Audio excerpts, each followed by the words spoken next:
everyone. Thank you guys for attending another City on the Move presentation. Today, we have Dr. Kendall Wilson with DC Holistic Touch, who will be talking to us about healthy backs. And I also want to give a shout out to one of our champions who helped set this training up, which is Lee Couch. So thank you for our champions for coming up with different ideas for us to have our presentations on.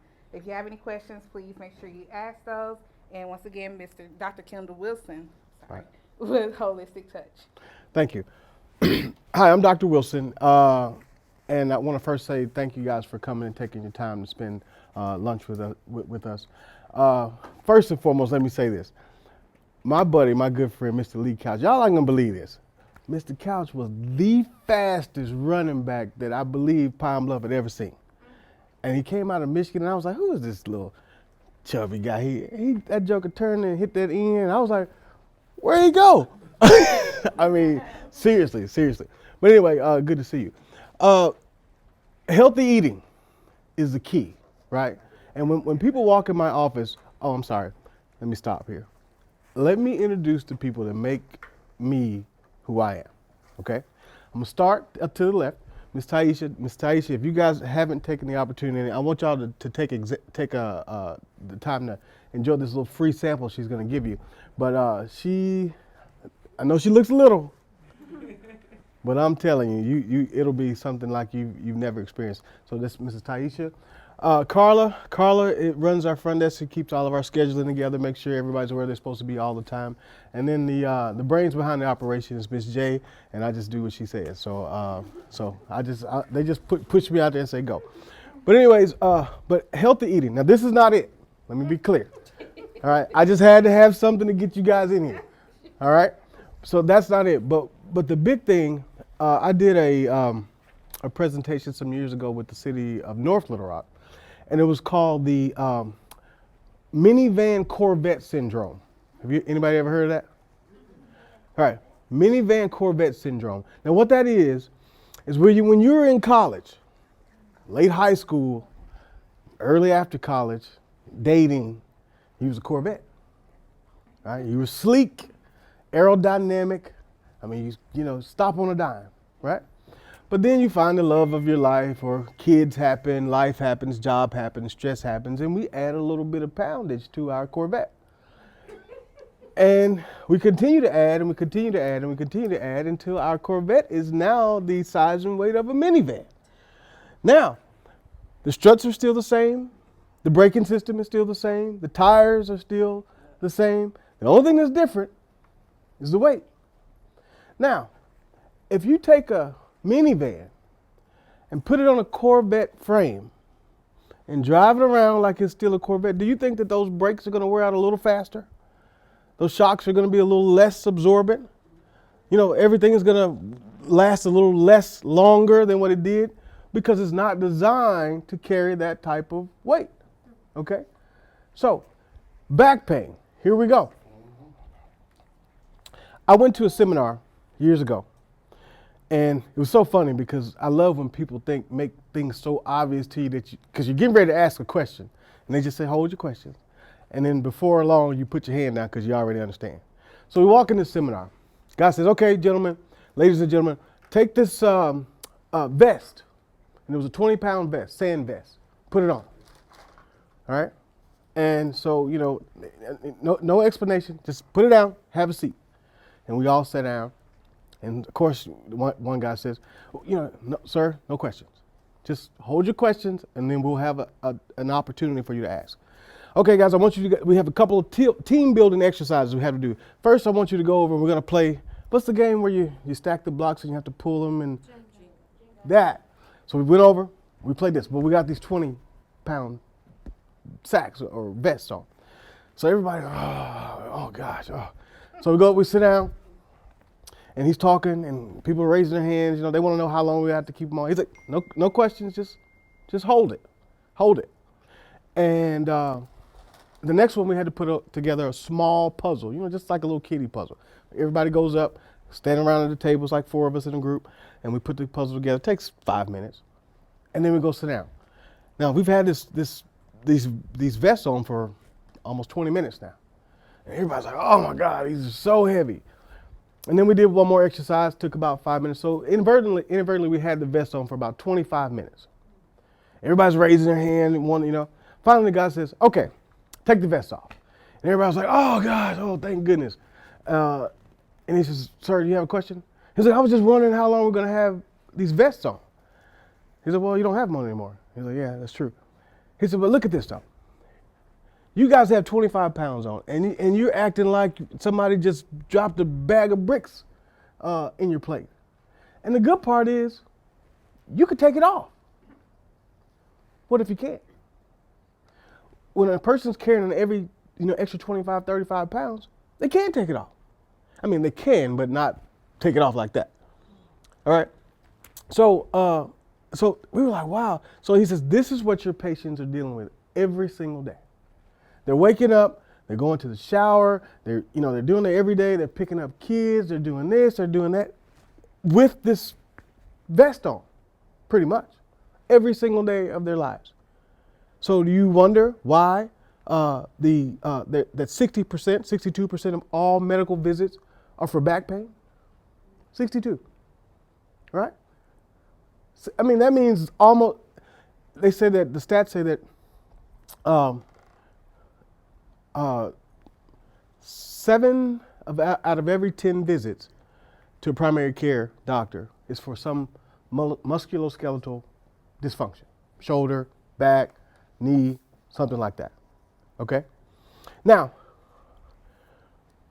why do you think that number is so high?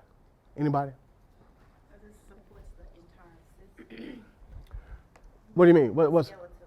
Oh, right, absolutely. Your skeletal system basically supports your entire being. And that's the thing that we maintenance the least. All right? People will treat their cars better than they treat their bodies. I mean, that 5,000-mile oil light comes on, bam, they're in there instantly. All right? Time to change rotors or struts or some kind of check engine lights come on, wow, bam, they're in there. Back pain, your body's alarm system, you just keep going. You just keep going, and you just keep going, and you just keep going. Now, over time, I had a guy, this guy's name was Lou, the funniest guy I ever met. He's a big old guy, he's a Cajun guy, and I tell him all the time, I say, Lou, stop waiting till your back goes out before you come in here to see me. So, okay, Doc, you're right. And then 4 months later, here he comes. Doc, oh, man, my back went out. What were you doing? Just reaching over the cabinet to get my toothbrush. I was like, man, how much did your toothbrush weigh? He's like, oh, don't make me laugh, man. That hurts, don't make me laugh. And so he comes in, we get him straight out, and I say the same thing. Lou, come back in 2 weeks. Don't wait till 6 months from now. Okay, Doc, I will. I promise I will. 6 months later, same thing. Over and over and over again, right? But the thing is, you have to understand is back pain is a degenerative condition. And I don't know if any of you are aging like I am, but there's some pains that used to go away after a while, but now they stay a little longer. All right? I had a knee issue. I remember I used to it stopped me from playing, and I could kind of do some stuff, and it'll pop back into place. Doesn't do it anymore. Doesn't go back. Okay? So what I'm saying is that as these conditions degenerate, and guys, anybody who wants to start this massage, jump right ahead. All right. But as these conditions continue to degenerate, it gets worse and worse and worse and harder to fix. Now, what's our traditional method of fixing it? I'm going to show y'all something. This is going to make so much sense to you. 60%, 62% of everybody goes to the primary care for back pain. And do you know and some of you guys are going to identify with this, do you know what the normal treatment is? If you go to your primary care, what's going to happen? All right, so you take the pain medication. Does that answer, okay, you know you have back pain, right? So we're not talking about what you have, because you walked in there with it. You come in, what's your name, sir? Chris, hi, I'm Dr. Wilson. How you doing? What's going on? I got back pain. Okay. Well, Chris, you got back pain. I just told you that. The question I need to be answering is why does Chris have back pain? Okay? But because we're still stuck on the what, because our healthcare system is so stuck on the what, it's why the system fails. Okay, we have the most modern technologies, the most invasive invasive surgeries. I mean, all the medical advancements, medications, and whatnot. But yet we're still the sickest, the fattest, and in worse shape. There are third world countries, which is a country without running water, that has life expectancies higher than ours. So our medical system isn't working. Let me just say that first and foremost. Okay, it doesn't work. Life expectancy for the average American in 2011, for the first time in history of mankind, went down. 2011. They said that the baby boomers were going to topple the economy because when they started retiring, there were going to be more people drawing from Social Security than there were working. Didn't happen. You know why? They started dying. When I was younger, I remember my great grandmother. Call her Mama Adley. I don't know what Adley means, but that's what her name was. And she was 100 years old when she died. Her best friend, Miss Nadine, stayed 2 houses down. There was a house in between my great grandmother's house and Miss Nadine. She was 101. And I remember Miss Nadine because she was the first old grown person that I saw curse. And they used to sit up and drink gin on the porch in the morning and curse. And we would sneak out and listen to them because it was just funny to see old women, because we were usually in the church hats cursing. So I'm like, she don't curse, she be in church. But yeah, it's different. And a lot of the subject matter revolved around another lady who stayed, back then you could walk through the block, through the backyard to the other backyard and get to the other block. And I can't remember that lady's name, but she was 103. Wow. Okay?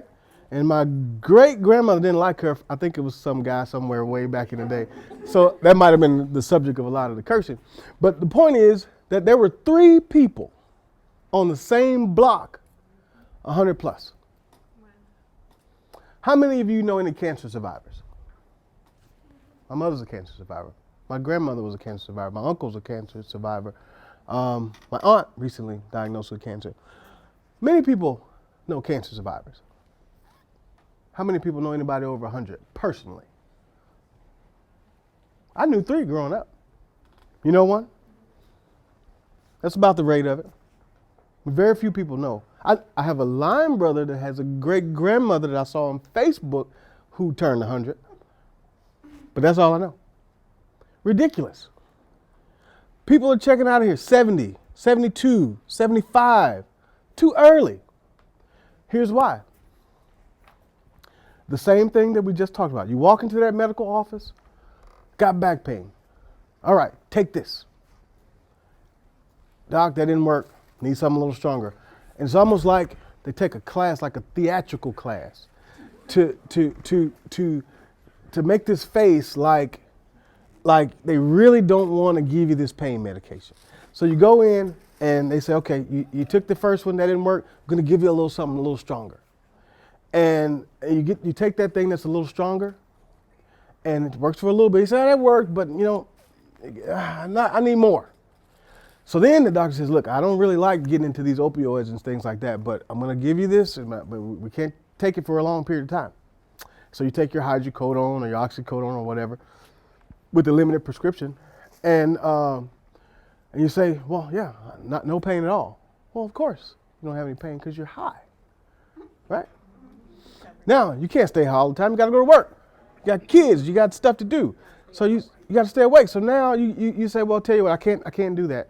Okay, well, good. I'm going to send you to an orthodoc. Orthodoc says, well, I'll give you a tramadol shot or a steroid shot, and hopefully that'll take care of it. You take that shot. You're like, oh, my God, that worked. That's the trick. That did it. And so you go. Now, keep in mind, we have never addressed the why. All right, we're just still on the what. No, I don't have any pain. You go, you're doing everything. You're getting back in your kickball league and everything. But the joint, or whatever's aching you, still not fixed. But you're doing more on it. So you're destroying it even worse. In fact, there's some studies that say that steroid shots almost obliterate the joints after a period of 5 years. But that's what you just did. And so you go in, you do that, and now they say, now this shot, we can only give you 3 a year. Right? Anybody ever taken that shot? We're going to give you 3 a year. And so you take that third one, and you've been doing good all year, but now I can't get it anymore. Now the shot wears off. Now you're hurting. And if you knew how many times I've heard this, Doc, I don't care what happened. I ain't having no surgery. Not going to happen. I said, just you wait. You'd be surprised what you'll do when that pain gets right. All right? So now, but surgery is not an option for most people. They're like, no, absolutely not. But then later on, they're like, look, I got to do something. I got to do something. I can't sleep. I can't rest. I'm irritable. I can't play with my kids. My wife wants to have sex. I can't do it. I can't do anything.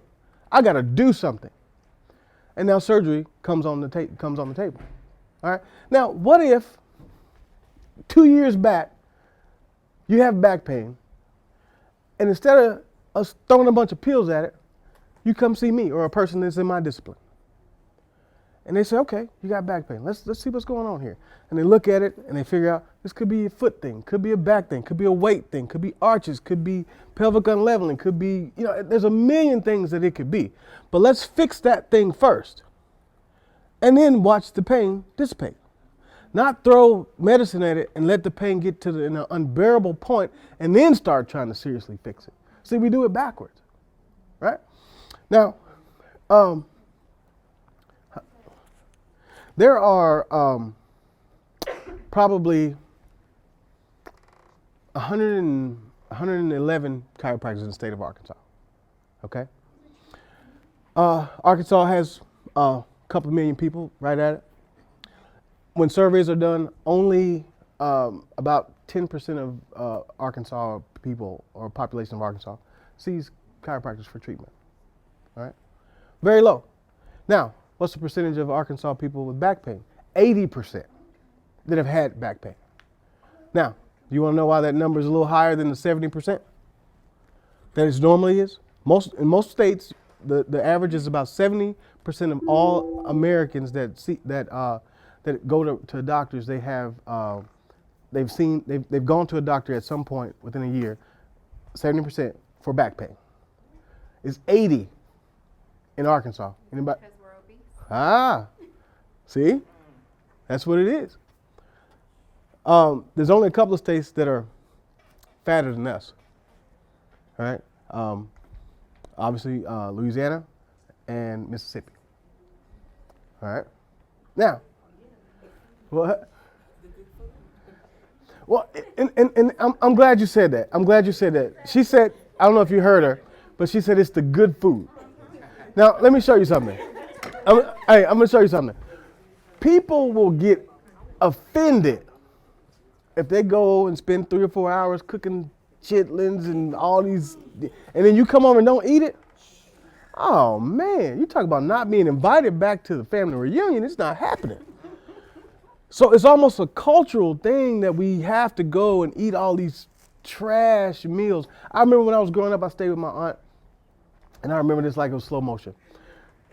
She had a Ford LTD, and I would sit there, and I lived in Hot Springs, but my dad he retired as a principal, but he was in graduate school at Arkadelphia. So I would go down to Pine Bluff in the summer and stay all summer, like the entire summer, which was fun because we did the summer sports and all that old crazy stuff. But the eating, and I wish I did. I wish I instituted this at my own house, but you couldn't get up from the table to go out and play till your plate was empty. Okay, I mean, and you can hear all the people through the window laughing and playing, and you sitting there with your green beans, and you trying to. I mean, you can only fit so much food in your sock before it starts to get obvious. I mean, we're trying to figure out a way away from the table. Now, my kids, on the other hand, they're like, "Oh, Dad, I don't want this, and I want to get." And you take one kid to one restaurant and one to another, ridiculous. We ate whatever she put, but I remember she would pull up from the grocery store in this Ford white LTD, and she would unlatch the trunk. And I felt like at that time the trunk was going up in slow motion. You know, everything's more dramatic when it's in slow motion. Trunk's going up, and I'm thinking, please be chicken, please be this, please be that. And I see that red and white bucket. I'm like, oh, God. I swore to myself when I became an adult that I was never gonna eat. I do not eat it. Not well, because of her. That's what I don't eat it. I don't eat chitlins. I don't do it. But the thing about it is, it's not even good for you. It's horrible for you. Now I'm going to show you something. Other cities, major cities, you go to you probably saying, why would somebody have 24-hour fitness? Other cities is full, all 24 hours. People work different shifts. There's more people, and people are more concerned about their health. 24. I've go to some gyms in Arkansas. A lot of times empty. All right. Now, Miss J, our trainer of the year here, she did. I thought she was messing with me, but she really got a real award, a real trophy, trainer of the year. But we have a weight loss program that basically we teach you how to eat. Now, here's the big thing about it. How many times have you said, I'm about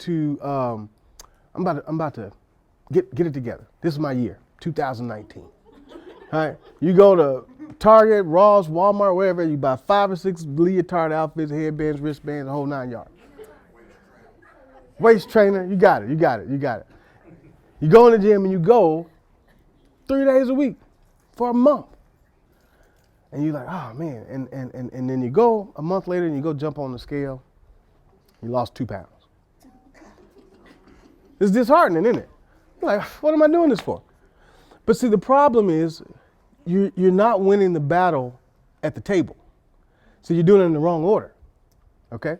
So what we do is I don't try to fight with people's appetite. We just take it away. There's a little supplement we use. We just take it away. And then we train you on how to eat. It's not just what to eat. It's what time to eat, how much to eat, what flavoring you put on your food. The average American eats 6 servings, 6 4-ounce servings of water-soluble vegetable in a month. Horrible. That's horrible. Water-soluble vegetables, green vegetables in a month. 6 servings, 4-ounce servings. So let me explain to you what a serving is. You know when you go to Kentucky Fried Chicken and you get say you get green beans. You know that little round thing that they put it in and they put the spork, you know what a spork is? Spoon, fork, spork. That's about a half a serving. Okay? It's about a half serving. That's about 2 ounces. 6 4-ounce servings in a month. Go for it. Fruit minus bananas, grapes, and pineapples, 5 servings, 4-ounce servings in a month. Now, we're going to do a little teaching here. Anybody got a smartphone? A phone. Just a phone. Just a phone. Anybody? I need you to go to Google and put in antioxidant definition. Anybody know, before you, don't say what it is. You doing it? Don't say what it is yet. I'm going to ask the general. Anybody know what an antioxidant is? Nope. Anybody know what an antioxidant is? It could. It could, yes. Right. You found it yet? Okay. Could you please read for me? Oh, you want me to read? Yes. It says a substance that inhibits oxidation, especially one used to counteract the Deterioration. of stored food products. Okay, let's do this. Let's read the next definition. Antioxidant. Yeah, I ain't reading. Hold on. This one right here. Read the second one. A substance such as vitamin C or E that removes potentially damaging oxidizing agents In a living organism. A substance such as vitamin A or C, no, C or E, right? That removes potentially damaging oxidizing agents from a living organism. All right. Now, so in short, an antioxidant is a substance that binds to negative substances in your body and then escorts them out. Okay? So that's a good thing, right? So when you hear them say, oh, it's packed with antioxidants, great. Because it's packed with things that are going to remove harmful things and take it into our excretory and fecal system. Get it out. All right? Now, how am I doing on time? All right, I'm going to throw my own family under the bus here. My parents. My parents' house flooded last year. A root or something grew in the drainage and flooded the basement. So they called me and my brother to help them move the stuff from the bottom into a storage. I was on day 10 of my eating plan. All right. So I walk in, Dad's sitting there, how you doing? And I put my food on the stove and he looks at it. That's what you eating? Yeah. I said, yes, sir. He said, well, your mom's out shopping and she's going to bring some chicken home. Now, you have to understand that I used to love Popeye's chicken. All right. I have left my office on some days headed to get something healthy. My car turned into Popeye's by itself.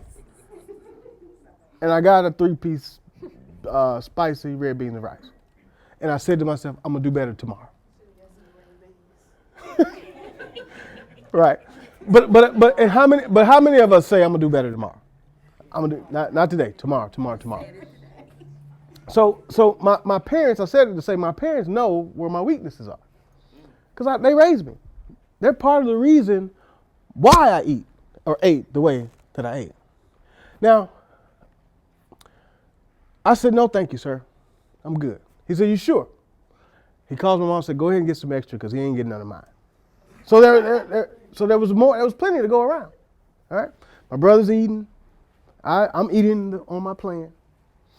And I took that as an example, of an opportunity to kind of gauge where my dad was, how he was doing. Because my dad's at the age now to where when he calls late, you're like, oh man, something wrong.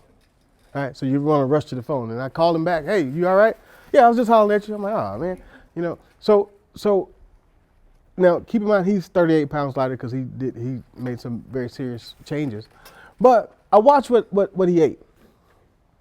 3 pieces of chicken, red beans and rice, mashed potatoes and gravy, and a biscuit. Why do you have mashed potatoes and red beans and rice? 2 starches? I don't know. That's what he had. Next meal, McDonald's big breakfast. We got up that morning. Now keep in mind I was on a plane, so I couldn't eat breakfast at the time. We got up. And he had a McDonald's big breakfast, which is a sausage, hash brown, egg, pancake, biscuit. Why you need pancake and biscuit? I don't know. Never know. And it's been like that for years. So big breakfast. That's it. And syrup too. Lunch happened to be the best meal of the day. You're probably not going to think it when I describe it, but it was. It was Wendy's double cheeseburger with fries. That's the best meal. But my dad he's an onion lover. And then tomatoes, which don't have a whole lot of nutritional value, but better than nothing. Okay? They're decent. They're not, and a lot of, if you guys ever go look at our Facebook, there's a lot of health discrepancies and things that people thought for years and years and years that really aren't true. Corn, your body can't even digest it. Lettuce, great for roughage to clean your intestines, but no nutritional value. A great substitute for that is spinach in your salads. A lot of people don't know that. But anyways, second meal cheeseburger. Last meal was spaghetti with some garlic bread in the bowl. Just spaghetti only. Bowl of spaghetti, garlic bread stuck in it. And I was like, man, now that whole meal, trash. The whole day was trash. The chicken would have been a decent source of protein, but it was fried. The burger probably was a decent source of protein, but we bombarded it with cheese. The lettuce, good for, like I said, nutritional cleansing, but no nutritional value. Digestive cleansing, but no nutritional value. And then an onion, superfood. Onions are superfood. All right, onions, garlic. If it makes your breath stink, it's probably good for you. But anyway, so that was the only thing. So what I do with my patients is I list it all out, and you see all this chicken. It's a long list of stuff he had that day. And then the only things on the antioxidant side of it is the onion, 1/30 of a serving, which would equal a slice, and a slice of tomato. Now, think about what I said before. An antioxidant is a substance that binds with a negative substance to escort it out of the body. Now you saw all that food that was taken in on that day. And we had a slice of onion and a slice of tomato to combat it. Now And I told my father, I said, you're going to go to church Sunday. He's the head deacon in this church. And you're going to go walk right down to that altar and you're going to pray for health and strength. And I'm not God, but if I was, I would say, you ain't helping a whole lot down there. You know, but they've been doing this for 40 years, right? Now, why are we not seeing people much past 75, 70 years old these days? Because everybody's doing that. Everybody's eating that way. I mean, well, a lot of people. A lot of people are. Now, I don't know if you guys have been paying attention to these millennials. Have you noticed how many vegetarians, not from their parents, they just read up and said, I ain't eating meat. It's bad for you. It's not anything that they were coached by their parents to do. They just read for themselves. You know, you Google everything now. You know, I mean, how do you be a good kid? And just Google how you be a good kid. You know, I mean, they Google everything. Okay? And so they look and they research and they're like, this is bad for you. Why do you guys do this? And we do it not because it's what we have to do. It's habit. You know, I coach Little League football. And I don't know if you guys are familiar, but the NFL now has, you know, Little Leagues now, they institute what they call heads up. And they've taken trying to take a lot of the injury out of a high injury in the past contact sport. And the Seattle Seahawks have a new concept, and they call it hawk tackling. And it's showing kids how to make contact and roll and prevent injury. I have a really good friend of mine, stays not too far from me. His name is Dante Wesley. He played for the Panthers for years. He's your teammate too. And he said, if I could do anything different, I would have took a little sting off them hits I made. Because it hurt me more than it hurt the other guy when you compile them on. So we're in practice, and I'm looking at these drills, and I'm saying, hey, you know, that makes a lot of sense. Now, I didn't play this way, but this is what developed over years of research, okay? I said, well, I think we should try to institute this with our team. And one of the coaches said the second dumbest thing I've ever heard. He said, if I didn't play it, I can't coach it. I said, what kind of it? Now, you want to know the first dumbest thing I ever heard? If it was good enough for my mama, it's good enough for me. That's the first dumbest thing I ever heard. Second dumbest thing what that coach said. So the thing is that these young people now, they're not listening to y'all anymore because they see that you guys obviously don't know what you're doing. That's why you're dying early. Wow. So I have a friend of mine, a cancer doctor in St. Louis. And I always read these articles. And I came across an article that said that 80.6 people that die over the age of 65 upon autopsy have some form of cancer present in their body. Wow, that's a high number. 80.6 people that die over the age of 65 of so-called natural causes have some form of cancer present in their body. Give you an example. My grandmother died at 85. She died of pneumonia. But on autopsy, she had cancer.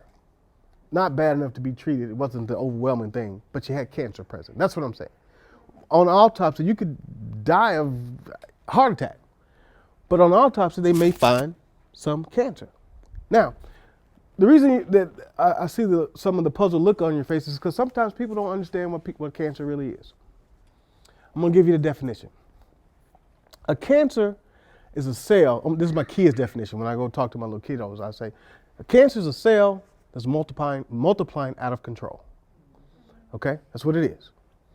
I remember when I was in school and I told a patient, I was on a clinical rotation, and I told her that she had a mole, and it was cancerous.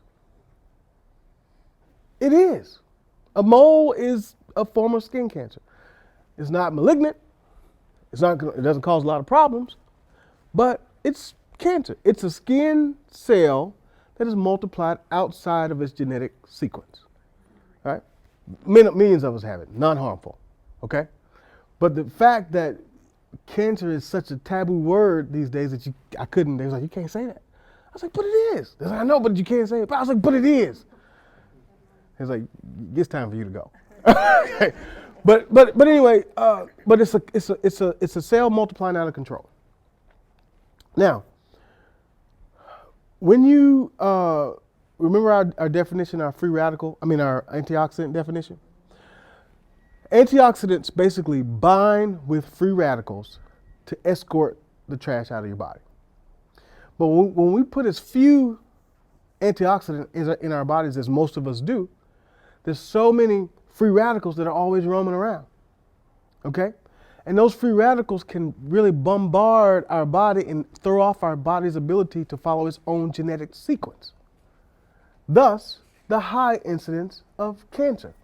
Look at the National Cancer Society's little brief. It's a big old thing of fruit and vegetables, and it's showing you, oh, eat this. But that doesn't mean if you get cancer, go eat an apple and you're going to be cured. No, that means you have to be doing this the whole time. Okay? I tell my patients, when my patients walk in the door, I see them on all these canes. I say, look, I'm going to make that, that's going to be scrap metal, and we're going to get you, walking and doing what you're supposed to do. And we start with their medication list. Now, if I told a patient to walk in, don't take anything that your doctor gave me, I would be committing patient suicide. It would be crazy. What I do is say, hey, look, here's what you're lacking. Here's why you're taking this. And here's the food. We're going to show you how to make food your medicine. Here's what you need to have a high input in your diet. Whether it's zinc, whether it's magnesium, whether it's a CoQ10, whatever's missing. And the patients I said, now, don't stop your medication. I want you to go back to your primary doctor or specialist or whatever. And I said, I want you to test me because I want to see if I can take a lesser dosage. And oftentimes, even patients with diabetes, I'm off on one insulin pill. I'm down to a half. I don't have to take it. He just says, wash it and use a little pen now. Haven't used my pen in 2 years. It takes time. But we have become dependent almost with this medication like a crutch. It's been almost inundated in us. I'm gonna show you something. Let me see how old y'all are. Oh yeah, y'all gonna know. Plop, plop, fizz, fizz. Oh, what a relief it is. Like a nursery rhyme, we know it. The one that coats is the only one you need. Mylanta. I mean, what's the other one? How do you spell relief? L-R-O-L-E-I-D. Hello. You see what I'm saying? This has been drilled into us from little pups. And then, man, and you gotta marketing is something else. The pharmaceutical companies have gotten so smart where they took the power from the physician who has studied medication and put it into the power of the consumer who's not studied medication. And you'll be sitting down watching TV with your spouse or your loved one, and you'll see this commercial come on, and it's two middle-aged people, and they're on this beach, and they walk in, and everything's in slow motion, and it's like, do you really want to bring back the zest in your life? Tell your doctor to prescribe you Lunesta. And now the patient walks in, hey, doc, I want some Lunesta. Doctor said, well, I don't think that's the best medication for you. Look, I know what I want, all right? Because in their brain, they see that beach walking down, and I want it. And if the doctor doesn't give it to the patient, you know what the patient does? Gets another doctor. Right. So now what that has done is that has totally taken the steering wheel from the doctor and put it in the hands of the patient, which is really ultimately derived from media, marketing. So your health care is a gimmick. It's a marketing ploy. All of it. Now, why am I saying what I'm saying?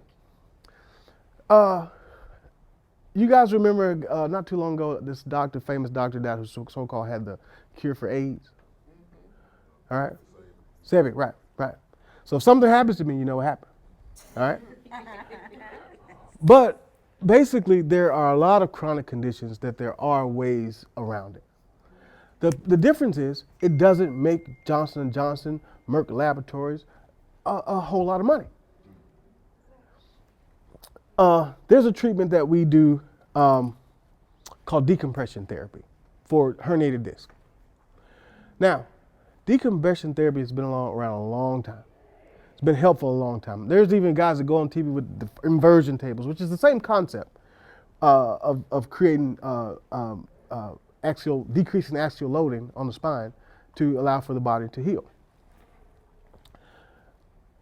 Hydrocodone and the steroid shot have been proven to, over long periods of time, totally destroy a joint, yet covered by most major health insurances. Decompression, which has no side effects, is not. Patients have to pay cash. So you go to the doctor, doc, I'm having back pain. I got herniated disc, L5, L4, L5. What are we gonna do? Well, here you go. Chris, got two options for you. You can do decompression therapy for a total of about $2,100 for a 12-day treatment, or you can take this steroid shot for a $25 copay. What do you want to do? I already had one, getting one next week. I had one 2 weeks ago, get another one next week. So do you guys understand where we're coming from with this thing? And it gets worse and worse and worse, condition after condition after condition. Do I have any questions? You're located where? Okay, doctors. We're at 500 South University. Everybody's familiar with the doctor's building. There used to be, Children's Hospital, St. Vincent's across the street, Cheddar's, all that whole little area. That's where we are, and we're there Monday through Friday. Monday through Friday. We're done at 1 on Friday. Anything else? Anybody else? Yes, ma'am. I know you were saying that, like, you gave an example, like you would get a patient and then kind of tell them like what they were lacking. Mhm. Do you do like an analysis of like what minerals or vitamins? Yes. So, for many years we did a process called standard process, and it just basically, you take a urine sample, a little bit of sweat, and some saliva, and then they would break it down and figure out what your body had deficits in. Now, the last couple of years, I've gotten really fond of the sublingual drops. I always hated pills, just always have. And even when there weren't medication, it just kind of signified to me that we were medicating it just because it was in a pill format. Now, do you guys remember, anybody ever done like HCG, like that little eating plan? Okay, remember how you had to put it under your tongue? Those are the types of nutraceuticals that I prefer to use. One, because you don't really know, everybody's digestive system is different. And so they give you this caplet and it's supposed to time release. But sometimes it releases early, depending on your pH balance and your gastric acidity.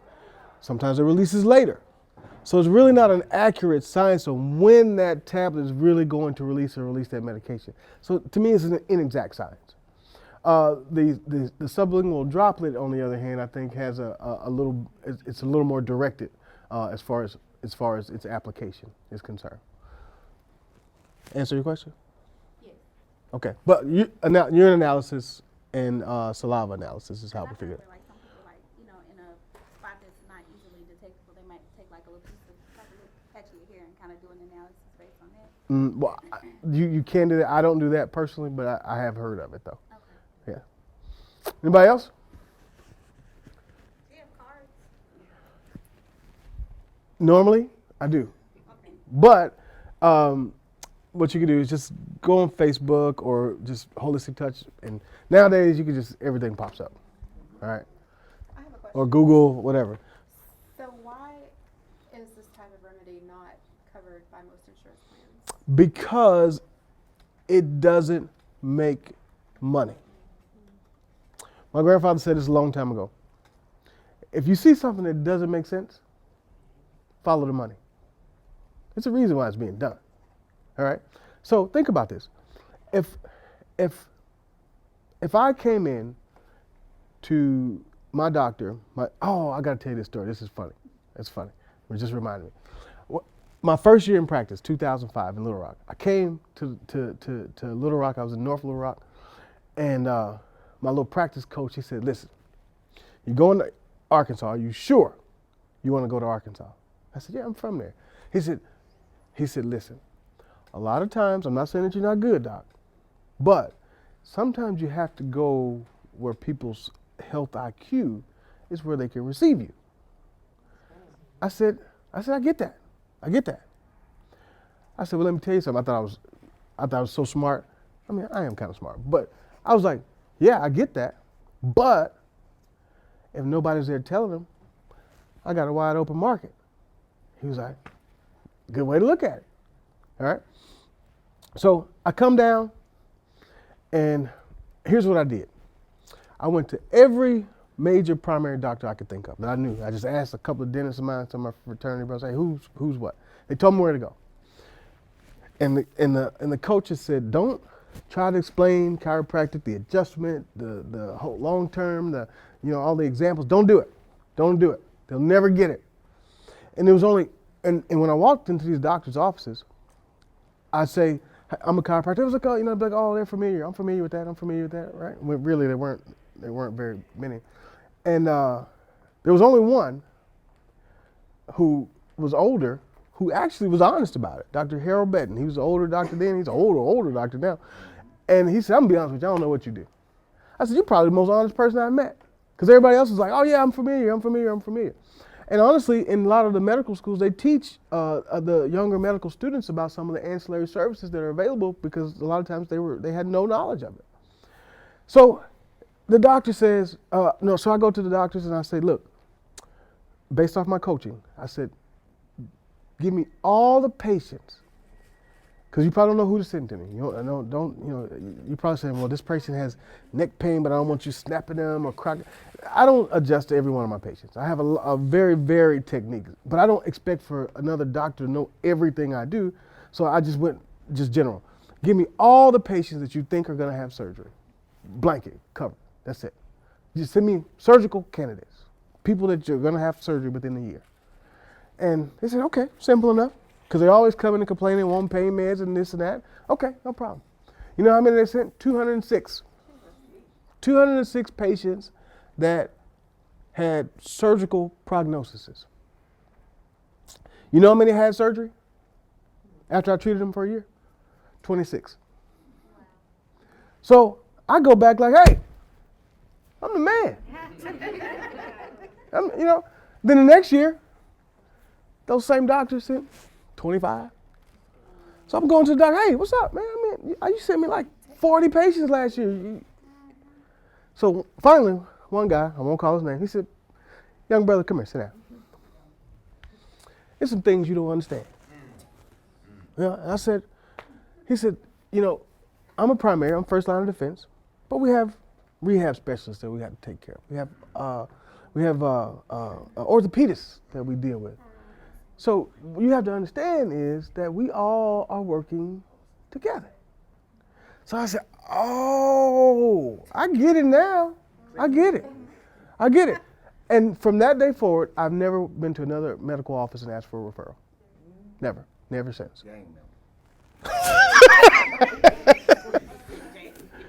But I haven't. What I do is this.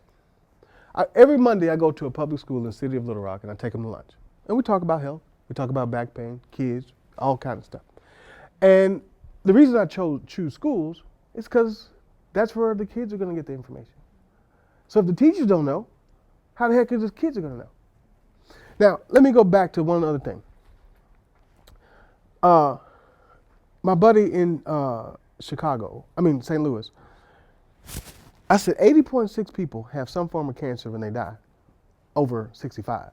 I said, you must be balling for real. I was like, yeah, you must be like. He said, listen. He said, Doc, I can't argue about the checks that come in. Not mad at that at all.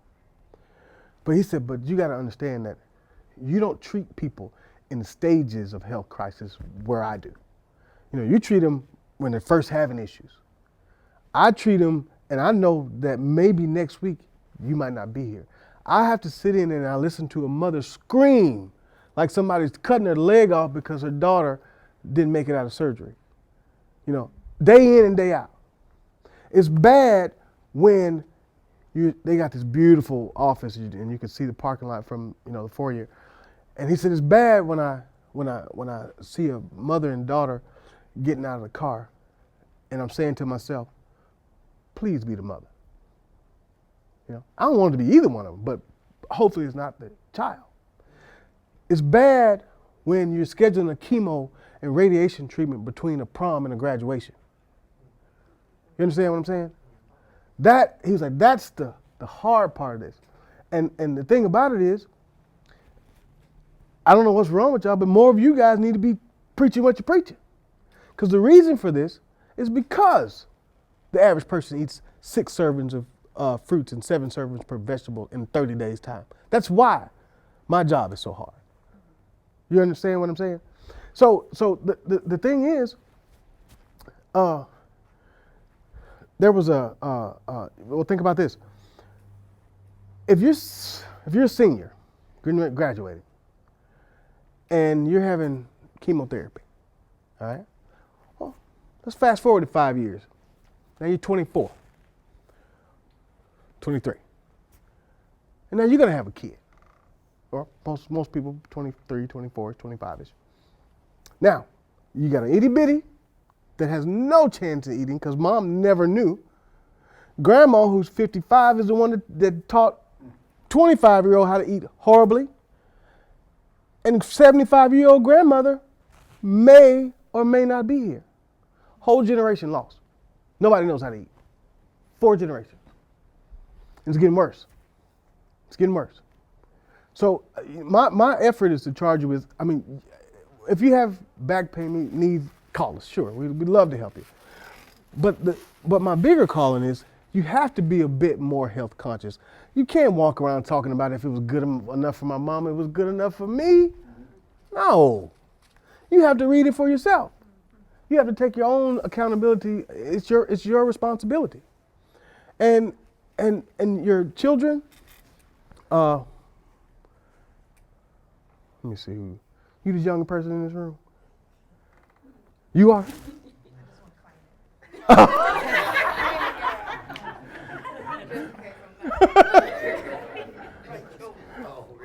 But if not for yourself, for your children.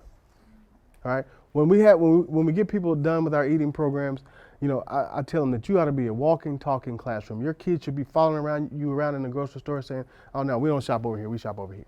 We don't buy that because of this reason, we buy this. You know, I mean, you're the example. And you have to make yourself that. I think I'm over. Okay, guys, it has been an absolute pleasure to speak with you guys. I don't have any cards, but just like I said, Facebook, or just Google. Holistic Touch Medical Centers, centers with the S, and everything we got pops up right up at you. Thank you, guys. Anybody got any more questions? We're good? All right, guys, thank you.